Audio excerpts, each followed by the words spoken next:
So how about this? See this is now. Can you hear us now?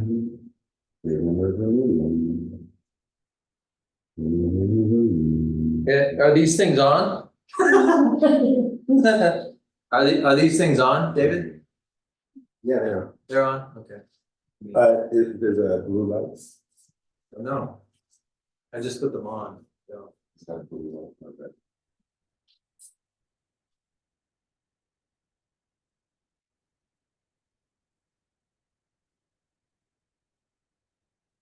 Man. Hey, Donnie. Jokes too. So that's easy enough. Don't stop recording. We'll just cut all that out. Hey, We just started. how you doing? Well, it was pretty dull what we did before. I mean, the only good thing about that was the teacher comment. That was good. Oh yeah, Miss Sanders. The Sanders. Yeah. The Sanders. You all missed the Sanders. Next It was a time, good Miss Sanders, story too. next time. Next time, you'll just have to press him for it. Okay, so I'll take it from the top. These two moons, these 8 weeks of the so-called summer, or what I like to call it fire season. It's the season of fire elementally. They represent this activated yang that's pushing the potential of yin. That's the whole idea. So I liken this, the metaphor that I like to use for this is the analogy of flying a plane. All right, so it's dangerous to fly a plane, and that is exactly how the cosmology, the Tongshu, the Chinese tradition handle fire, the season of fire. There's plenty of momentum happening of itself, like constantly. And you have these periods every year of peak activity where fire is kind of pushing potential and pushing transformation, right? So the appearance of everything is yin. And yang is there to push and transform one appearance into another. That's the idea. And when you have these like periods of peak activity that are happening over the next 8 weeks, essentially, yang is here to like do some business. So utilizing the analogy of flying a plane, all of spring is your checklist, right? Really going over your checklist and your level of preparation, especially in the dragon moon. Dragon moon is all about authentication and making sure that you got all your ducks in a row, that you know what you're doing. So when you get to this point, you're going through the checklist.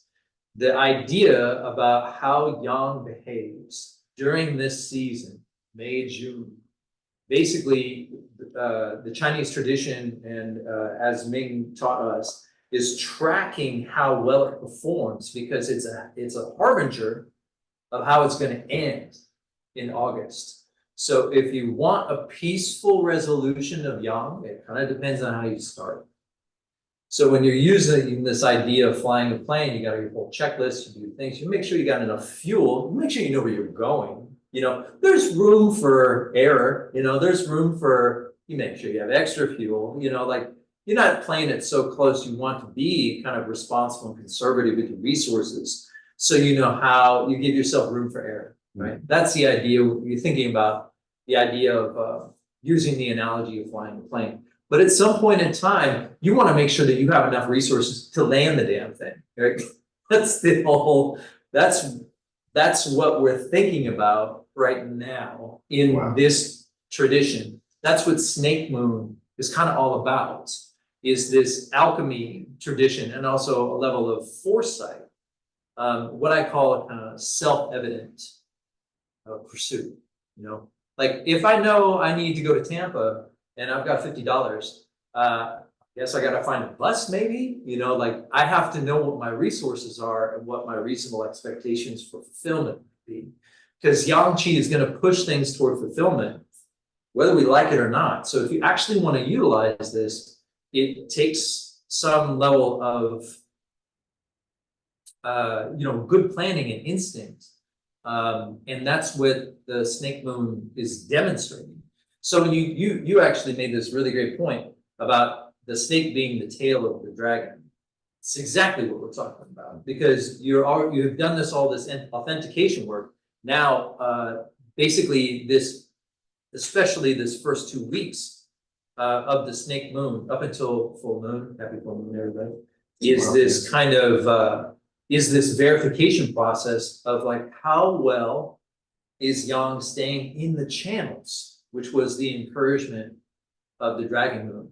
The authentication process is like, how do you keep Yang in the channels and not going off on some wasted like tangent? Well, Where it's squandering.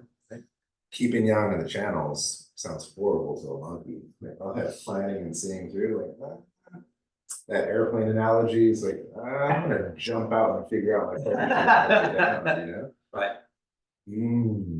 Okay, so plan. I mean, it doesn't have, I'm making an extreme example, but like I said, you should have a lot of margin for error. That's the idea. And even when you fly a plane, you have a ton of margin for error, but you are paying attention. The idea is you're paying attention to your altitude, to your speed, what's everything around you. Like you're having some awareness of the conditions and how they relate.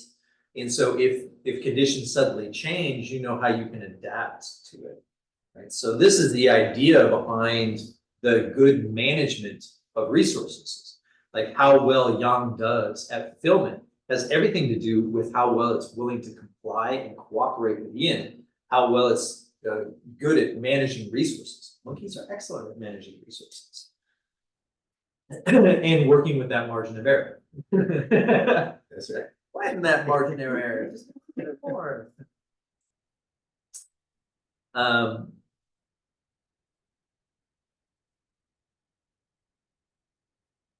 like this tea, by the way, segue. What we're drinking today is Heaven's Nest. This is an extra long selection. Our studio audience today, you guys are drinking, I think it's 7.572. Suffice to say, it's really good. So tell us more about this snake. I think that the image that Ming often used to describe, and it happens every 28-day cycle as well, is this well-behaved teenager, the well-behaved young man. That's like actually has some power and authority, is able to demonstrate some independence, but is willing to be polite, is willing to it's not attempting to command, like we were talking about with respect to last moon. In the dragon, we're not trying to command, we're trying to be in partnership with heaven and earth, right? So the whole idea around the snake moon is how well we demonstrate that. That's really what the snake moon is about. It's like how well are we demonstrating what I might call what our priorities are, or what we value. For the Confucian world, we so not like this. So it might be fun to just talk about like what they meant. And that's why I think this paying attention to how well we put things together, how well it's going, and how we reward each other for how well things are going, is a part of the Confucian worldview. Because prosperity in the Confucian worldview with regards to the snake moon, prosperity is not about endless production. Prosperity is about how we create conditions whereby people can be good to one another. Oh, this is a governmental policy. That's romantic. No, it's very, very practical. There's a whole phrase, I'm going to paraphrase it here, which is to say, you don't care about the religion of the person down the street if you have food on the table. Right? So it's very, very pragmatic. And this was the whole policy of the imperial government, is that if people got bread on the table and they got enough food, they don't really care what's happening down the street, you know, with respect to what somebody's practicing. To that point, it's when you have bread on the table that you can care about. And that's the recognition, is that goodness and the expression of goodness in a Confucian society is understood as dependent on circumstance, that regardless whether or not Mensa or Mencius actually said human nature is essentially good, that's generally the policy of the Confucian government and the Confucian worldview, you still got to actually help them do it.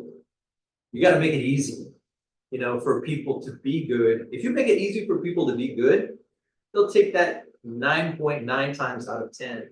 They'll actually see the virtue of it. And they have the capacity then to cultivate themselves. We obviously live in a very different world where goodness is somehow connected to some transcendent quality that we should be able to uphold regardless of circumstance. And what that actually ends up doing is putting us under a shit ton of stress and actually creating conditions of hypocrisy, whereby if you have a rule against murder, you end up murdering the people who murder. Right? So there's a great deal of tension, you know, in our society because we don't have a very pragmatic relationship to one another as human beings and recognize each other as human beings. This is why when talking about the snake moon, kind of depends on what your view of what we are is, you know, how it's going. If we live in a merchant society culture, you know, dominated by warmongers, then how it's going is probably not very good because we're under a great deal of stress as human beings trying to survive in a situation where we're supposed to maximize our benefit and minimize the amount of resources that we put out. Like, this is very stressful. And we miss these kind of inherent virtues from this cosmology's perspective of what makes summer actually rewarding, which is not accomplishment and sharing. Is to be able to share what we do, right? So this is where we're going. You have to think about it from the standpoint of how summer ends. Summer ends with the goat moon, right? So how we're able to bring harmony, you know, to our activity. And if we're not in a harmonious place in May, June, it's much harder to be in a harmonious place come late July and August. Like really, really difficult. So, you know, what's the prescription? You know, I think it's try to find kindness, you know, try to find a way to be polite. Like Ming would probably say a whole lot of less is more, you know, like reduce the number of things on your plate down to the things you can actually reasonably accomplish, help other people, you know, accomplish their dreams. Like instead of multitasking constantly being stressed out, like actually work on, you know, one of the things I want to say is accept nothing less than serendipity. So if it's not coming to meet you, don't do it. What's the harm in that? Like, forget FOMO. Like you want to ride, you want to sail through summer. You want to actually like really sail through summer, especially at this point. I was just out there watching the sunset, like all the birds flying. Like there's a lot happening, you know, that it's already just naturally kind of going its own way. You know, so if you're trying to make a right turn here somewhere, it's probably too late. It's probably too late. That's spring. You know, when you're like, I'm done, and you just leave. But if you're here at this point right now, you know, we're really getting close to follow through time. You know, that's what's emerging with summer is actually learning how to complete things, not to start them. So if you're still waiting to start something, recognize the things you've already started because you have started something. You know, it may not be exactly what you want, you know, but it's actually, you should recognize and check in with what's actually happening and follow through on that. As I say, like you can never get to where you want by condemning where you are. So stay with where you are, and that's where the alchemy bit comes in, because what snake chi is associated with is the alchemic condition, which means kind of what Ming would call sublime, the sublime aspect of our experience. And what that means is this sort of sublime place where being and doing have a connection, right? So it's very esoteric, but welcome to snake moon. You know, that's why Confucians had all these rituals to kind of track this kind of sublime moment where who we are becomes what we do. So there's this relationship between being and doing, which is kind of behaves like a soft circle. So you're getting these kinds of positive feedback loops based on who you are, what you do, reaffirms who you are, what you do, etc. Right? So this is called, another word for this, routine. So you're really like constructing a whole world, based on this very esoteric routine, just these ordinary routines. Already happening, you already do this. like this is nothing, you have no special technique. It's more about just being in your experience, and in that experience, you're recognizing how who you are is generating what you do, and then reaffirming who you are. So it's very soft, meant to be a soft relationship. Yeah, so it sounds like Greek, to Americans. They're just like, okay, I gotta work every day. Who does it? Because there's nothing transcendent about this. Well, to a monkey, I really hear that bit about, it's not about starting, it's about concluding. So it's a monkey, especially in spring, there's so many projects going on, juggling 10 things at Sure. once. Yeah, And so now that we're in summer, honing in would be things good. out. Yeah. That was a bit of this last week, up until the this full moon. There was a lot of suggestion that like clearing things off your plate would make you more effective. Like, oh, okay, I had 15 things, now I have 5, but okay, it's better. Yeah. Because it's a little bit, especially for a monkey, it's a little bit like spinning plates. And so when you get to when you do get to later summer, okay, I've got a lot of plates. So how do I set these down? Like, I probably don't. I probably just drop and run. And you're really good at that, so it's not really a problem. You know what I mean? So there may be collateral damage in that, but then that's what the monkey is for monkeys, is to kind of help clean that up. Or sweep it under the rug. Like whatever it takes. So there's a lot of alchemic relationships happening, both at the level individually in our self-awareness, and then also collectively. And so embracing routine is another way of like helping to keep the chi in the channels, so you can create and experience this kind of level of harmony, cooperation, right? To be inspired, but cooperative, passionate, but considerate. See, they can be romantic again. It's funny how you take this for romance. This is humanity. It's the idea around reluctance, Reluctance isn't like some sort of like moral high ground. Reluctance is a recognition of wu wei. Snake chi is all about wu wei.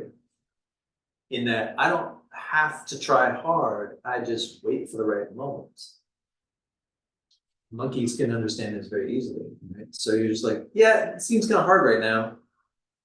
I'll just wait. And then if it swims away from me, then I wasn't supposed to do it. But if it swims toward me and gets all up in my business, like then I have to do something about it. This is wu from the standpoint of the fourth moon. It's that kind of like not compulsive activity, but something compelling that speaks to this being-doing relationship. One of my favorite ideas when I first started studying was from a fellow named Krishnamurti, and he talked about this notion called choiceless awareness. And choiceless awareness, as I understood it, was based around his sort of critique of choice this notion of choice. It's like in the West, everybody wants choices. They think that that's actually a sign of empowerment. It's actually a sign of conflict, deep, deep conflict. Wow, Big. choice is a sign of conflict. Well, Ouch. deconstruct the word. Ouch, people aren't ready for that. Wow, they're gonna get canceled. Wow. Choice is a sign. Cut the commercial. Cut the commercial. You're right. Etymologically, the word choice deconstructs to cut, to separate this from Yeah, well, the other side of choice is decide. And also also cut. that's D, right? That's a death. Right, inside, genocide, homicide. Yeah, to separate. You're separating. Right. Yeah. So you're basically creating a division, and that somehow that's empowerment. Choice is conflict. So his recommendation was choiceless awareness, meaning that I know that I'm moving from one state of appearance to another state of appearance, from one state of yin to another state of yin. One state of handsome to another state of handsome. I mean, there's a strong continuity in there, I guess. underlying handsomeness. But you're going from one state of appearance to another state of appearance, in this kind of aware of the transformation, but not really making any kind of choice. You're just like, oh, and you might tell a story to yourself after the fact, like what I might talk about meeting Nate or you know, like I was meant to be there. Okay, sure. That's very convenient, you know, and it's nice in the kinds of constructs you make down the road, but not really relevant. It's only relevant that you're recognizing where, seeing the fork in the road, being like, this way. It's just not, there's not much to it in that in the experience itself. It's very natural, in what I might call, other words for this, self-evident or sublime, you know, or serendipitous. These words that we ascribe a kind of transcendence to, usually involving some sort of involvement from angels or deities, dakinis maybe, which fine, go ahead. Like nothing stops you, you know, from assigning that. And from a Taoist point of view, it doesn't matter like at all whether or not you do. It doesn't make it any more or less true. It's your way of relating to it, and that's perfectly beautiful and acceptable. But none of that, whatever way you decide to describe it, assigns any kind of latitude of permission for aggression. Should reduce aggression. So I think that if we're talking about like things to look out for at this point in time in your own experience, is aggression. Like if you have aggression, then and if you feel like the need that I have to push now, yeah, bad timing. There's no pushing. Activity, movement, you know, but you should feel this movement as a kind of expression of this routine, and this routine of being to do. Should feel pretty relaxed, even. Not anything you would talk about. It's just like, oh yeah, we're doing this now. Because it's good to be keeping the chi in the channels in this way, and coaxing yin forward instead of commanding it. It's like trying to help the little old ladies cross the street. It's the young 18-year-old or 21-year-old that is like training to be a martial artist, knows how to, you know, defuse a bomb in 4 different ways, but is still like walking his grandmother across the street. It's like that's the image that you want, because then there is a recognition. This is an image of integration. Like that yin and yang are still talking, and that yang hasn't gone off on a tangent because he's got 8 weeks to make it work. That would be yang off track.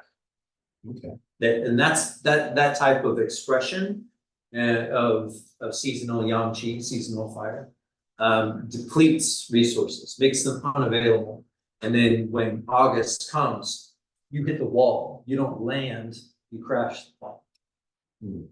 That's it. There's a qigong for that. I don't know.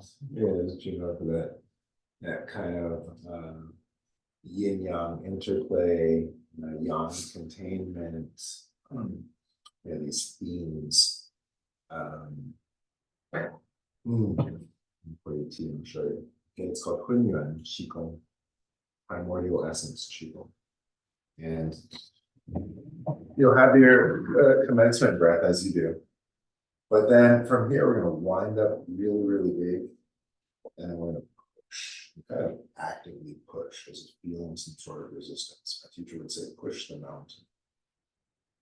And then from here, we're going to pull in, my teacher would say, pulling the ox cart. So again, feeling the semblance of resistance. And then pressing down, almost like pushing a ball into water, right? So that resistance. My teacher calls this driving the stake into the earth. And then relax, of course. And then in the conversation of routine, do it again. Right? So in, out, that's relaxed. And here we charge it, right? So actively push, actively pull, actively press.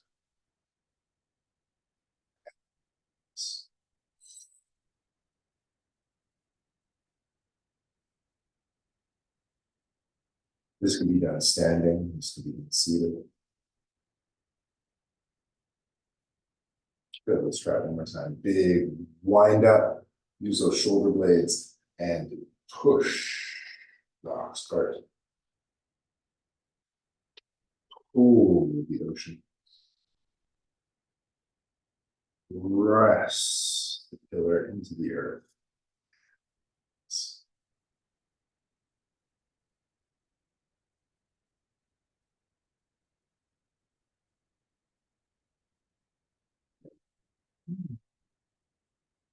That's intended as kind of like a standing meditation practice. Some people have a hard time standing still.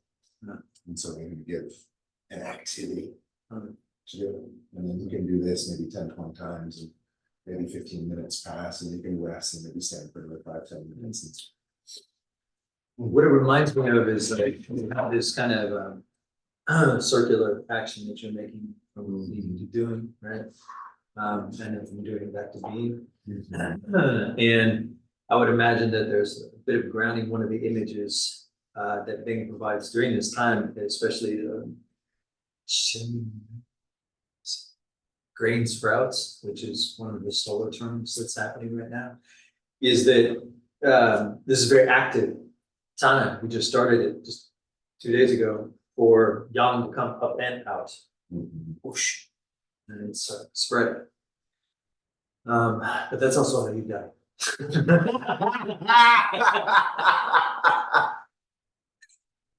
So maybe like, you know, we don't want that to happen too strongly. Oh, you no, know? no, that punchline was delivered really fast. Like a fly, really loud. I thought, let's repeat that one more time. Repeat it in the back. When the chi goes up and out, Up and that's out, what we're you know. looking at. That's so go all the way back to winter. We have this kernel of yang qi just guarding this little glowing light. Right? Now the environment is conducive for it to come out. Very easy for it to come out. So it wants to come up and out, right? And that's how things start moving. But that's also how you die. Like the Hun spirit comes up and out, like and that's the end of you. So I have already heard stories of sudden death. Yeah, You know, this is the time. This is the time for people to just drop dead because the Hun comes up and out. So the environment is not trying to kill you, but you know the Chinese weren't so sure. They were just like, well, you know, it is a season of fire, you know, so maybe we should go carefully. Like because we live in a theistic revelatory society, we don't have that fear. You know, we think it's revelatory. We die doing something like that, that we get picked up by some deity that takes us off somewhere. So we're not worried about the state of the natural world. This cosmology would confront that. Say, maybe you should double check, just double check. So this would be an excellent time to double check those assumptions before So if you're out there like doing incredibly strenuous exercise, sweating profusely, trying to be an Olympian when you're 55 years old, just double check. Just double check. Might be a hard thing for horse. Yes. So any of the action, so we're talking about. Good luck, bad luck. Who knows? Segue. Eh, We don't have our sound effects. Terrible.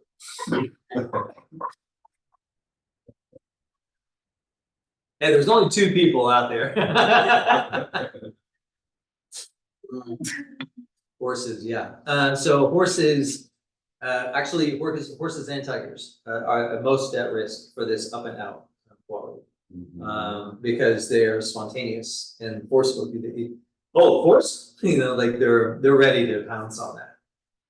So routine, especially for horses, is like highly advised because they're gonna get their chance to really make a statement next moon.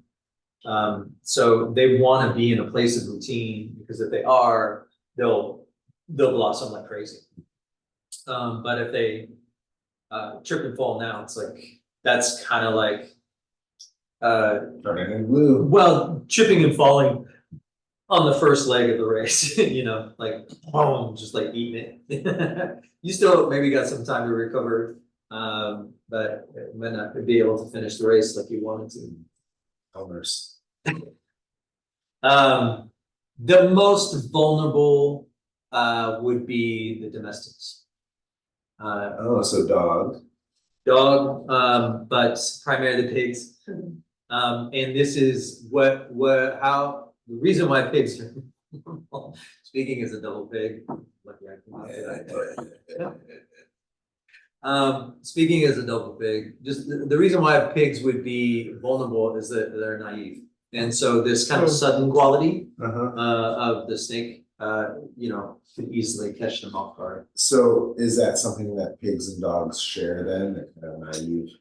Yeah, no, you might think that the dogs were most vulnerable last moon, which is true, but it's still pretty vulnerable now, and it's that whipping tail of the dragon that might really catch a dog off guard. It's like, well, I'll survive the worst of it. And, they get smashed by the snake. So it's good for them. They should already be pretty comfortable in routine. No big major changes. But also rabbits and goats, they're also domestics in that sense of they're looking for safety. They're looking for like a safety and security. In a time in which safety and security might be a little bit like there could be some sudden sort of shifts in the ecosystem that could put them on their back feet, back heel. So they definitely want to watch their step, in this for this move. The ones that do very well are the fixed trine, which is snakes, oxen, and rooster. They're strong enough or smart enough to be able to see all the things coming, and the world makes sense to them right now. Hey, good time for my wife. Yeah. Nice. Oxen in particular are Nice.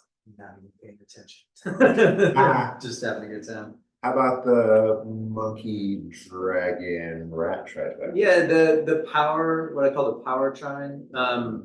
They're probably, dragons are too busy influencing. Hard time finding them. And I guess the only one,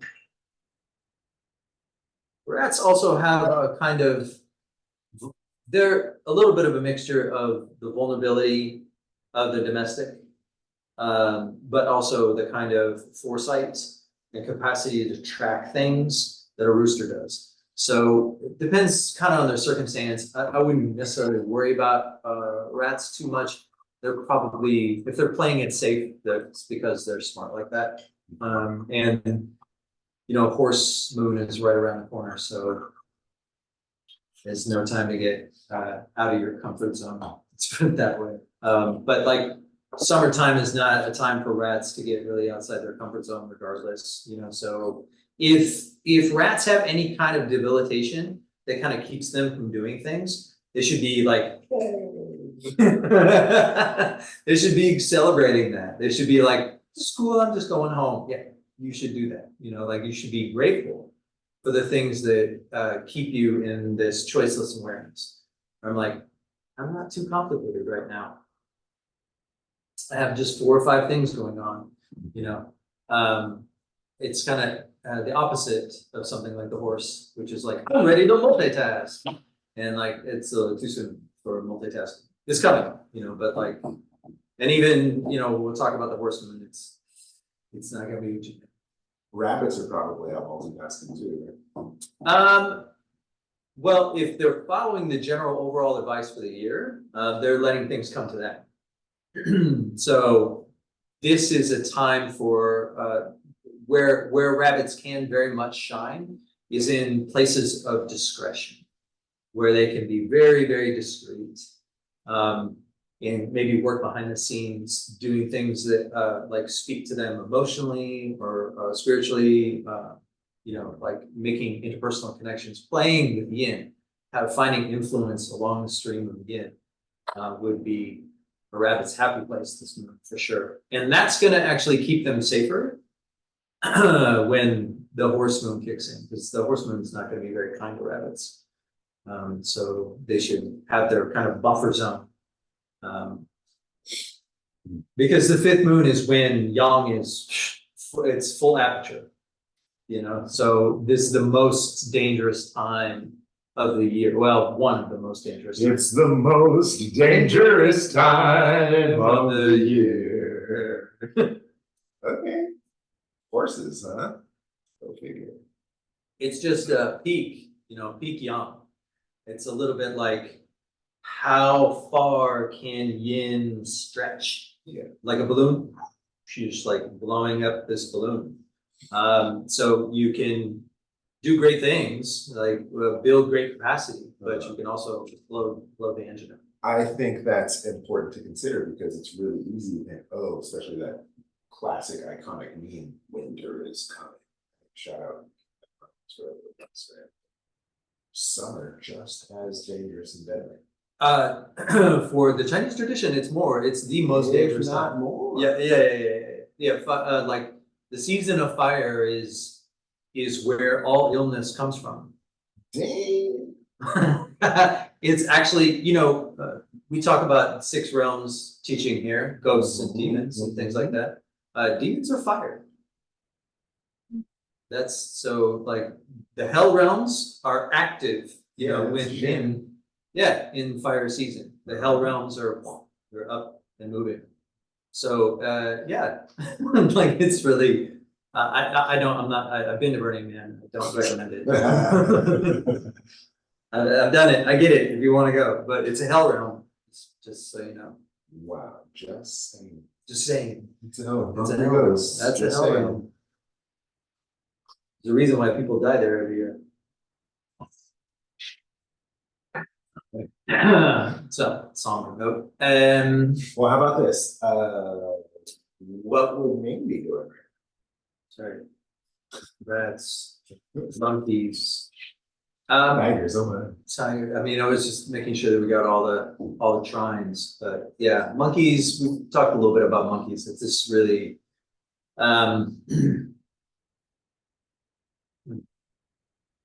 tricky time for monkeys. Like the spinning of the plates image, I think is important.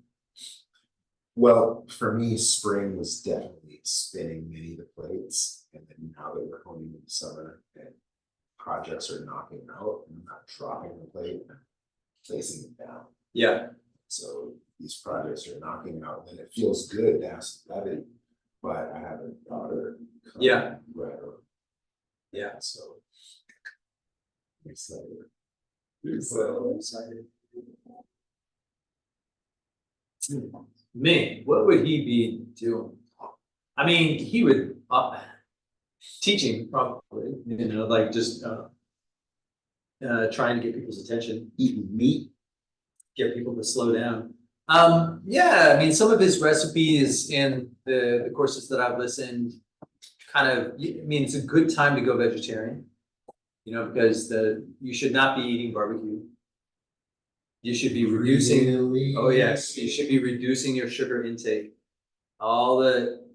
So the world is on fire. Like, think of the world is on fire. Drink less Kool-Aid. Right. You know, like eat fresh fruit, watermelon, you know, like it's like yin nourishing foods. Yin nourishing foods. Because think of the winter, you know, when dominated by yin, what do? You nourish yang inside, right? So soups and stews and things that take a long time to get the nutrients out. And then when it's so dense with yang qi, what do? You nourish yin. You know, so you get your sleep, you don't skip meals, but you eat more frequently, smaller amounts of food. And no, yeah, sugar, you know, alcohol, coffee. This would be an excellent time to give up coffee. Excellent time, please give up coffee. So this is a time of like detox and cleansing then, huh? Well, I wouldn't necessarily go so far as cleansing, you know, it's just more about metabolizing, looking for new sources of yang instead of the habitual ones that we've been using. I mean, I know from my own experience, I'm not on high horse here. I'm just saying that like there are some things that you will do better to reduce your intake of, and that includes any kind of smoked meats, any kind of barbecue. The summer barbecue is probably one of the most terrible things you could do in the summer. You're shortening your life if you go to barbecue. I was just saying. Swear, dude, that makes sense. Last year I had barbecue every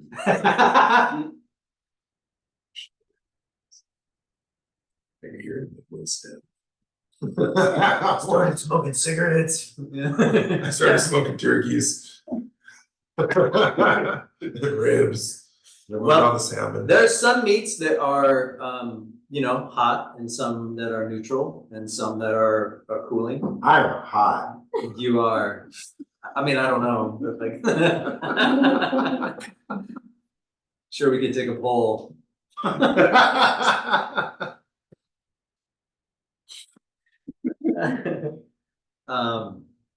You know, so like turkey, lamb, abundantly hot. So beef, neutral, most beef, neutral, pork, neutral, more neutral, pork, neutral, chicken, also warming, hot, yeah. So, and then if you know, slather it with barbecue sauce, which has like sugar. And then you know, grill it Over hot coals for, you know, outside. It's just funny when you break it down from that standpoint. It's obviously delicious. This there's a reason for that. it reminds me of when we would talk shit about popcorn. And you talk about that's probably the hottest thing you can eat, because look, already it's a hot food. The corn is hot. You're gonna take a kernel and they're gonna heat it up in hot oil until it literally explodes. And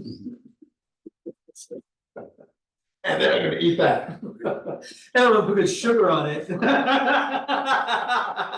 fat and butter. Oh my God. Wow. Popcorn. My mind Yeah. is blown. Yeah, Ming was not about microwave popcorn for sure. Microwave popcorn. Yeah. So he would probably be wagging his finger at people for the choices that they're making. Well, let's see, did we get our segments in? We talked about snake moon, we talked about snake chi, we talked about qigong for that, we talked about Connie, hexagram 57. Questions? Questions? You dropped some science today. Choice is conflict. Chew on. I was introduced to that when I first came to Berkeley. I got that download as I was studying martial arts. That Because seems a very martial thing. well, yeah, and it was like my first teacher, a man named Claude Rojan, he was teaching me kicking, and we lost our school, we lost all our students. It was just him and I, for months, and we would go on run through the Berkeley Hills and then take a short break and then have a 2-3 hour class. And it was just him and I for like twice a week, for months doing that. And sometimes 3 days a week. And then I remember one time he thanked me, thank you for like making do this, making the choice to come. And I was like, actually, I don't make a choice. Actually, like I just come. You got deep on it. It was what I was in right now. And I was also recognizing my experience wasn't like, it's Tuesday, what do I want to do? I think I'll go train again. No, it was like, it's Tuesday. And I know what I'm doing, and like, that's the kind of experience that you want to cultivate this moment, period. Like that, if you can find in yourself those places where the world makes sense to you, doing the things that you do, and like you actually feel some, not just obligation or like the world's such a stressful place, I have to do all these things, but like you can actually feel it in yourself that like, I feel satisfaction, contentment doing these things, not because they bring me stuff, but because this is who I am, then you're expressing this, this dialogue, this sublime place, what Ming would call a sublimation between of a conversation between your being. It's twice he said sublime in this episode, and shout out Long Beach Dub All Stars. Shout out Sublime, because my son loves ska. He does? It's fun. It's like It is fun, upbeat, yeah, it is. he just starts skanking. Which one? He likes Operation Ivy. He likes Very nice. Already got great taste. Oh yeah, questions? No questions. In-house, do we have in-house questions about the movie? Yeah, what's up, Frank? You're saying about the snake chi and 3 components, the Chinese alchemy, the perseverance, and the sudden move. For the sudden move, when you're talking about sudden death, different. Let's Sure. repeat that. Yeah, so the question is, thank you for reading, because I completely forgot those 3. The 3 sort of aspects of snake chi being alchemy, perseverance, and sudden, like a sudden awakening. And sometimes a sudden awakening can be like, I know what I need to do. Or, it could be something a little more dramatic. Like having your choices made for you. And from the standpoint of this moon, same. If you're like, I know what I want to do now, or like, I can only do one thing now. like it's the same thing, from the Chinese standpoint, like absolutely the same. Same blessing. But that's also where the pigs stumble. Is because they have like, okay, time for the chopping block, and they're like, what? Like they may get like that sudden, cut off moment. But yeah, that's with it. So all kinds of suddenness. It's really, there's a reason why. I think that's one of the reasons why I should preface it like that. That the 3rd moon, where in the calendar, is considered the Taoist moon, or the teachers, like both teachers, the teacher tradition and the doctor tradition is recognized throughout the 3rd moon. And when you come to the 4th moon, it's more like the Buddhist tradition. It's like all the Buddhist sort of holidays, things like that, are recognized and brought forward in the 4th moon. And that has more to do with like kind of the Dharma quality. So you have an experience that comes and smacks you in the nose, and you're like, that's my Dharma, like that's very snake. That's the kind of that brings like, it should elicit the wisdom of the 4th moon is that it elicits this kind of sudden awakening that speaks to this you know, this relationship between being and doing, it's not like some sort of special meditation. It's immediately available. There's absolutely no requirements for being able to be connected to that experience. That's part of the cosmology's wisdom is to say that this is just something that comes by virtue of being. And this is the time of year where you're being pulled forward, like motion is happening, like no one can deny that. Sun's up earlier, goes down later, like there's a whole kinds of motives and urges that come forward. So all of that has a context. And that context is sort of what we're here to examine.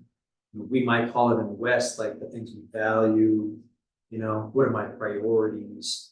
And then sort of getting acquainted with that stuff as quickly as possible and seeing it's the interdependence of all those priorities and values with the people around us. And so that we can support everybody else's projects instead of like just going for self, right? Which is a big tension, obviously, in our culture because fulfillment means it's always defined in a self-empowerment kind of way. That's shifting, obviously, with especially some of the younger movements, youth movements in this culture and country right now are very centered around a kind of collective condition, which has some level of hope attached to it.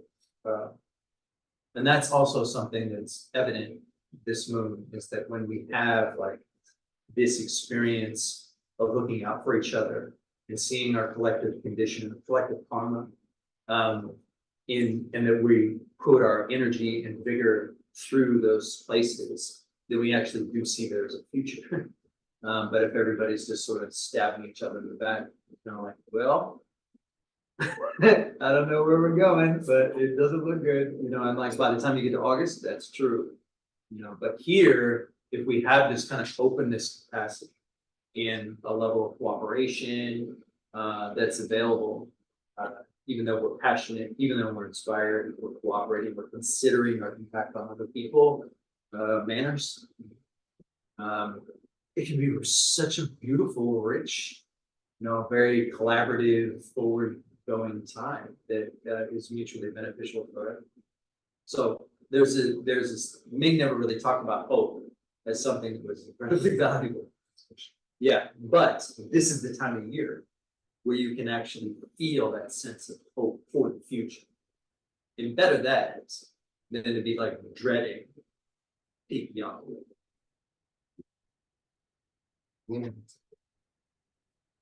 Better be like, we got some really nice people today.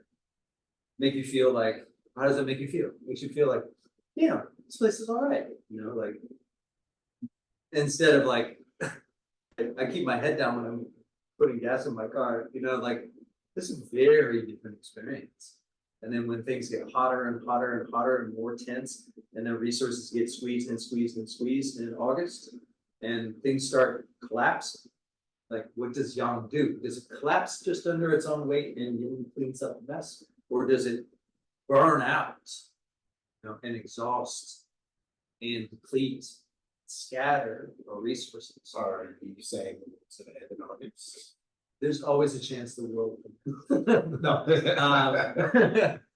no. I mean, if we're talking about political situation, you know, we've been in a tenuous situation for a long time because theists are in control. That's basically the bottom line. No regard for humanity. Can't recognize it. Don't see it. Mm-hmm. And that's a real problem, you know, for actual human beings on the planet, as well as the rest of nature. But yeah, there is no end. We're not getting out of this. We'll be back even if we try tomorrow. Damn, Arnold. There's no escape. Wow. All right. Next question. Anybody type in questions? Norma, Mary, Tony. No, that was it. Thank you so much. Okay. Anybody else today? Who else do we have in Sorry, script? what's- Mary Parks. All right. That's the I missed that one. Well, yeah, thank you. Okay, well, this is as good a time as any. Cheers. Yeah, so the first 10 minutes of that, no audio. We didn't need it. It was pantomime.